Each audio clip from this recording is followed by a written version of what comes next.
नमस्कार. सतसाहेब. आपलं नाव? सुरेखा रामेश्वरजी लोहकरे. आपण कुठून आलात? नागपूर, महाराष्ट्र. आपला व्यवसाय काय आहे? मी गृहिणी आहे. संत रामपालजी महाराजांची गुरुदीक्षा आपण कधी घेतली? 30 एप्रिल 2018. संत रामपालजी महाराजांची गुरुदीक्षा घेण्याअगोदर आपण व आपला परिवार कोणती भक्ती साधना करत होतात? मी नंदापूर आश्रम कोच्ची इथनं कबीर परमेश्वराची नामदीक्षा घेतलेली होती आणि माझ्या परिवाराने सुद्धा तिथनंच नामदीक्षा घेतलेली होती. भक्ती ती करत होतो. तिथे चौका आरतीचा कार्यक्रम व्हायचा प्रत्येक 14 पौर्णिमेला. प्रत्येक महिन्याच्या 14 पौर्णिमेला तो कार्यक्रम व्हायचा. आणि इकडे जसं दिवाळी आहे, दसरा आहे आणि नागपंचमीची पूजा आहे, ह्या पूजा वगैरे सर्व करत द्यायच्या ते लोक. अशी काही मनाई नव्हती त्यामध्ये. आणि माझी सासू वगैरे नागपंचमीची पूजा ओल्या कपड्यांनी अर्धा तास करायच्या. आणि मी लक्ष्मीपूजन पण करायचं, होळीचा सण पण साजरा करायचा आणि दुर्गादेवीचे नवरात्राचे उपास दोन्ही टायमाचे करायचे. अशा प्रकारे ही ती भक्ती आमची चालू होती. जसं तुम्ही सांगत आहात की आपण महाराष्ट्रामध्ये जी प्रचलित भक्ती साधना आहे, जसे की देवी देवतांची पूजा करणे, व्रतवैकल्य करणे, सणवार साजरे करणे, या भक्ती साधना आपण करत होतात. त्याचप्रमाणे आपण कबीर पंथ यांच्याशीसुद्धा निगडीत होतात आणि तीसुद्धा आपण भक्ती साधना करत होतात. तर मग संत रामपालजी महाराज हे सुद्धा एक कबीर पंथाचं ज्ञान देतात. तर त्यांच्याकडे आपण का आलात आणि त्यांच्याकडनं आपण गुरुदीक्षा का घेतली? ही भक्ती साधना करत असताना माझी तब्येत खूप खराब राहायची. एक दिवससुद्धा माझा चांगला राहायचा नाही. दिवस टिकला की असं वाटे की उद्याचा दिवस कसा निघेल. आणि आमच्या घरी कर्जाचं एवढं हे झालं होतं की परेशान होऊन गेलो होतो. आणि कर्जाचं एवढं हे झालं होतं की आमच्याकडे कधी ना कोणी बिमार राहायचा. त्यासाठी आम्हाला कर्जच काढून आणावं लागे. आणि माझे मिस्टर रेल्वेमध्ये असूनसुद्धा ही पैशाची चणचण भासायची. आमचा 2-3 हजार रुपये पेमेंट आमच्या त्या दवाखान्यामध्ये जायचा. आणि घरी खायलासुद्धा कधी असं वाटायचं की आम्ही काळा चहासुद्धा घ्यायचा, दूध आणायलासुद्धा पैसे नसायचे. अशी परिस्थिती असूनसुद्धा आम्ही ते भक्ती साधना करत होतो. ती भक्ती साधना करत असताना मग आम्हाला आमचे जे गुरुभाऊ होते ते म्हणाले की आपला सत्संग असते तिथे चलून बघावा. तर आमचे भगतजी गेले त्यांच्याबरोबर. पण त्यांनी तेव्हा नामदीक्षा घेतली नाही. म्हणे आपण नंतर बघू बा. मग ते भगतजी म्हणाले की तुम्ही सत्संग बघत राहा. मग 2-4-8 दिवस त्यांनी विचार केला. मग मला म्हणाले की चल बरं आपण सुद्धा नामदीक्षा घेऊ. आणि माझी मुलगी, माझे मिस्टर आणि मी तिघे जण जाऊन आम्ही संत रामपालजी महाराजांची नामदीक्षा नागपूर नामदान सेंटरवरनं घेतली.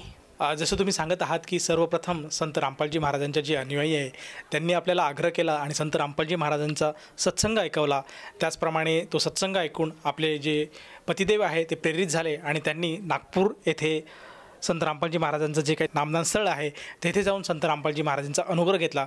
तर त्यानंतर आपला जो परमात्माचा जो खोज होता, ज्या परमात्म्याची प्राप्ती करण्यासाठी आपण भक्ती साधना करत होतात, तर ती पूर्ण झाली का? त्याचप्रमाणे आपल्याला संत रामपालजी महाराजांच्या गुरुदीक्षेनंतर आपल्या जीवनामध्ये शारीरिक, मानसिक, आर्थिक या स्वरूपात काहीतरी आपल्या जीवनामध्ये काही बदल किंवा काही चेंजेस आढळलेत का? नामदीक्षा घेतल्यामुळे आम्हाला खूप फायदे झाले. मी सुरुवातीला एक मोठा फायदा सांगते. आम्हाला गुरुजीच्या दर्शनासाठी हिसारला जायचं होतं. तर माझ्या मुलाची सायकल खराब झाली होती. त्यांनी ते दुरुस्त करण्यासाठी बसले. तर आमच्या घरी भगत लोक आले होते. आम्हाला 1:30ची ट्रेन होती आणि 11 वाजता यांना हार्ट अटॅक आला. आणि डॉक्टरकडे, आमच्या फॅमिली डॉक्टरकडे नेलं त्यांना. ते म्हणाले यांना दुसऱ्या डॉक्टरकडे हलवा. तर त्यांनी लगेच दुसऱ्या डॉक्टरकडे हलवलं आणि यांनी प्रथम नामाचाच जाप चालू केला. तर यांची रिपोर्ट नॉर्मल आली.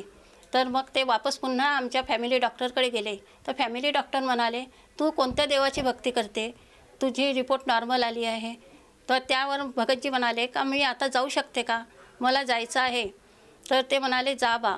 तेव्हा त्यानंतर त्यांनी एक गोळीसुद्धा नाही घेतली. संत रामपालजी महाराजांच्या दयेनं त्यांचा हार्ट अटॅकचा हे टळला. बघत दुसरा लाभ, माझ्या मुलाचा ॲक्सिडेंट आता गणेशपेठच्या बसस्टॉपवर झाला. त्याच्या बाईकला खरोचसुद्धा नाही आली, त्याला पण नाही आली. समोरच्या व्यक्तीच्या हाताला 13 टाके लागले आणि तो सुखरूप घरी आला. आणि आमच्या LICचे पैसेचं आम्ही व्याजचं पैसे घ्यावं लागत होते. ते गहाणसुद्धा ठेवून आम्ही LIC मोडली होती आणि असं वाटत होतं की त्याच्यातून 10-15 हजार रुपयेसुद्धा नाही मिळणार. आणि संत रामपालजी महाराजांची अशी कृपा झाली की तेव्हा LIC मोडली तर तिथे 57,000 रुपये मिळाले. ही परमेश्वराची दया झाली. माझी तब्येत नेहमी बिघडत राहायची. 3-4 हजार रुपये त्या तब्येतीमध्येच जायचे. कधी मुलगा बिमार तर कधी मी बिमार तर कधी पती बिमार, असे करता करता व्याजाचा डोंगर खूप चढून गेला. आणि आम्ही नामदीक्षा घेतली तर एका महिन्याच्या याच्यानंतरच आम्हाला हळूहळू लाभ देणे सुरू झाले. आणि घरसुद्धा छोटंसं होतं. आता संत रामपालजी महाराजच्या दयेने ते आता मी 1 मजली घर बांधलेलं आहे. आणि आता 4 व्हीलर गाडी पण घेतली. मुलासाठी पण 2.5 लाखाची गाडी बुक केलेली आहे. एवढे लाभ झाले बघा. जसं की तुम्ही सांगत आहात की संत रामपालजी महाराजांच्या सद्भक्तीमुळे आपल्याला व आपल्या परिवाराला बरेचसे लाभ प्राप्त झालेत. तर आपल्या ह्या अनुभवातून, आपल्या या लाभातून आपण इतर भक्त समुदाय आज परमेश्वर प्राप्तीसाठी भटकत आहेत, त्याचप्रमाणे आपल्या दुःखापासून त्यांना निवारण हवं आहे, या सर्वांसाठी आपण आपल्या अनुभवातून काय संदेश द्याल? मी तर संदेश नाही देऊ शकत. संत रामपालजी महाराजच संदेश देऊ शकतात. संत रामपालजी महाराजांच्या ज्ञानगंगा, गीता 13 ज्ञानामृत आणि जीने की राह अशा पुस्तका छापलेल्या आहे. आणि विविध चॅनलवर सत्संग येतात, ते तुम्ही बघू शकता आणि आपल्या जीवनाचं कल्याण करू शकता. जसं तुम्ही सांगत आहात की संत रामपालजी महाराज आज विविध चॅनलवर सत्संग करतात, त्याचप्रमाणे संत रामपालजी महाराजांनी जगण्याचा मार्ग, ज्ञानगंगा, गीता 13 ज्ञानामृत या प्रकारचे बरेचसे असे धार्मिक ग्रंथ हे आज त्यांनी प्रकाशित केलेले आहेत. जर साधकाने ते ग्रंथ वाचले, त्याचप्रमाणे त्यांचा सत्संग ऐकला आणि त्यांना वाटलं की आपणसुद्धा संत रामपालजी महाराजांची गुरुदीक्षा घ्यायला काही हरकत नाही, तर ती व्यक्ती किंवा तो साधक संत रामपालजी महाराजांची गुरुदीक्षा कशी घेऊ शकेल? विविध चॅनलवर संत रामपालजी महाराजांचे सत्संग चालतात. त्यामध्ये जवळच्या नामदान सेंटरचे नंबर फ्लॅश होतात. त्यावर नंबरवर फोन लावून आपण जवळच्या नामदान सेंटरचा पत्ता घेऊ शकता आणि गुरुदीक्षा घेऊ शकता.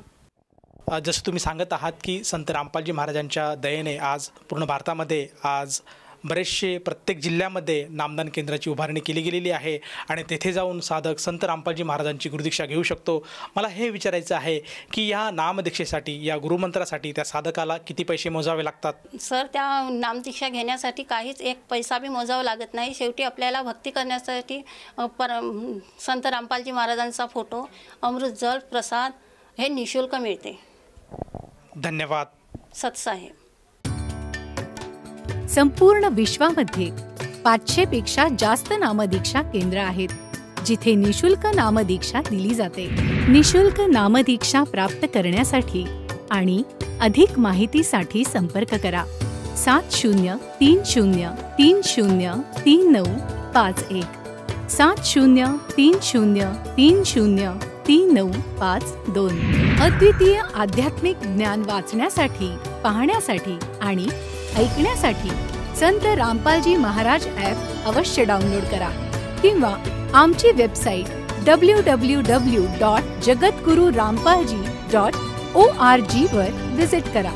आम्हाला सोशल मीडियावर फॉलो करा. सर्व पवित्र धर्मांच्या पवित्र शास्त्रांवर आधारित प्रमाणित अनमोल पुस्तक, ज्ञानगंगा किंवा जगण्याचा मार्ग यापैकी कोणतेही एक पुस्तक निशुल्क मागवण्यासाठी आपण आम्हाला आपले पूर्ण नाव, पूर्ण पत्ता, पिनकोड आणि फोन नंबरसह लिहून 7030303951 किंवा 7030303952 या नंबरवर SMS करू शकता किंवा 7030303950 या नंबरवर व्हॉट्सअप देखील करू शकता.